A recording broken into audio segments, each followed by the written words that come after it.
Have you ever stopped to wonder how truly massive, complex things actually get built? And not just built, but how they actually work? I'm not talking about something simple, but the giant hidden systems that run our world. Well, let's peel back the layers and take a look at the secret life of a system.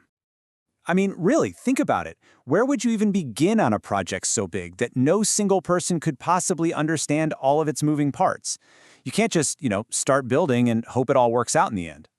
The secret is you have to think about the system's entire journey, from the very first spark of an idea all the way to the day it's officially retired. That idea, that's the absolute core of systems engineering. So how do you tame all that chaos? Well, it all starts by creating a blueprint, a really structured way of thinking that guides every single decision. And you do that by first answering some very, very big questions. See, these questions, and more importantly, their answers, they come together to form a set of documents, which is basically the master plan for the entire project, from beginning to end. Now, the official term for this master plan is a lifecycle concept, but don't let the name throw you off, okay? This is not some dry, boring technical manual. You should think of it more like a story. It's really the biography of the system, told in a way that everyone involved, from the top executives to the newest engineer, can actually understand. And that's really where their magic is. They act as a translator. They take a huge, ambitious vision like, hey, let's build a smart city, and they turn it into a clear, actionable guide that engineers can use to write that first line of code or draft the first schematic. Because before you can build a single thing, you've got to be able to answer these 6 fundamental questions. It forces a kind of clarity that honestly prevents so many disastrous mistakes down the line. And those big questions, they get captured in these 5 core concepts that cover the system's entire life. You've got to define how it's going to be used. That's the operational concept. Then, how you'll get it, how you'll deploy it, and how you'll keep it running. And this is so crucial, you even plan for how you'll get rid of it. Absolutely nothing is left to chance. Okay, let's zoom in on what is probably the most important one, the operational concept, or ConOps for short. This thing is the heart of the entire plan.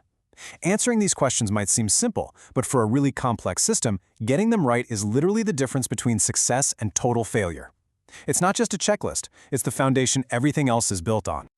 All right, so once you've answered those big questions and you've got your map, you can start charting the system's actual journey through time. This is its life, from cradle to grave, broken down into 6 very distinct stages.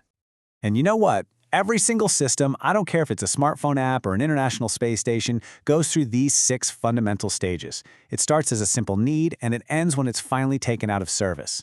This timeline gives the whole project its structure. The whole journey starts right here, in the concept stage. This part is pure imagination and analysis. A need is identified, maybe people need a better way to share photos, or a city needs to cut down on traffic. This is where you figure out if the idea is even possible or even worth doing in the first place. Next up is development. This is where the idea starts to get real. Those abstract concepts are turned into concrete blueprints, actual lines of code, and physical prototypes. It's a really intense phase of designing, building, and a whole lot of testing to make sure you're on the right track. And then we move into production and utilization. This is the moment of truth, right? The system gets manufactured, it gets installed, and it's finally handed over to the people who are going to use it. It's not a project anymore, it's a living, breathing thing out there in the world doing the job it was designed for. But the story doesn't end there. For years, sometimes even decades, that system needs to be supported. It needs to be updated, fixed, and maintained.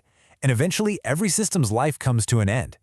The retirement stage is all about making sure this happens gracefully and responsibly, without leaving a huge mess behind. Now, moving through those 6 stages isn't some chaotic rush to the finish line. There are actually specific methods, you could call them different travel styles, that teams use to navigate the journey. This is where you choose your travel style, which is officially called a lifecycle model. It's basically the project's philosophy. Are you going to map out every single turn before you leave, or are you going to navigate and adapt as you go? So, the 2 most common approaches are sequential and evolutionary. The sequential, or waterfall model, is kind of like building a house. You really need the complete blueprint before you can even think about laying the foundation. On the flip side, the evolutionary, or agile model, is more like exploring a new continent. You take a step, you check out the landscape, and then you plan your next move. Neither one is better than the other. They're just different tools for different jobs. But here's the thing, it doesn't matter if your path is straight or winding. You absolutely need some rules of the road to keep from crashing. And these are the key processes that govern everything, from managing risks to managing people. You can think of these processes as 4 huge pillars holding the whole project up.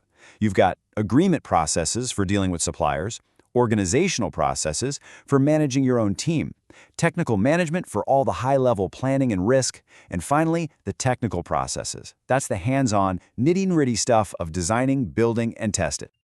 Okay, I know, that was a lot. We've covered concepts, stages, models, processes. It sounds like a ton of structure, a ton of planning. So you might be asking, why go through all this trouble? Because this is the invisible framework that makes our modern world possible. I'm serious. The airplane you fly in, the banking app on your phone, the power grid that lights your home, every single one of them relies on this disciplined way of thinking to work safely and reliably, day in and day out. And ultimately, that's what all of this gives us. It's not just about managing complexity. It's the bridge between human imagination and physical creation. It is the process that lets us take a wild, ambitious idea and turn it into something real, something you can actually touch and use. So I'll leave you with this thought. The device you're watching this on right now, your phone, your computer, it went through every single one of these stages. It was once just an idea. It was designed, built, and shipped. But that means it also has a final stage planned. So what do you think that plan is? And what happens when it finally gets there?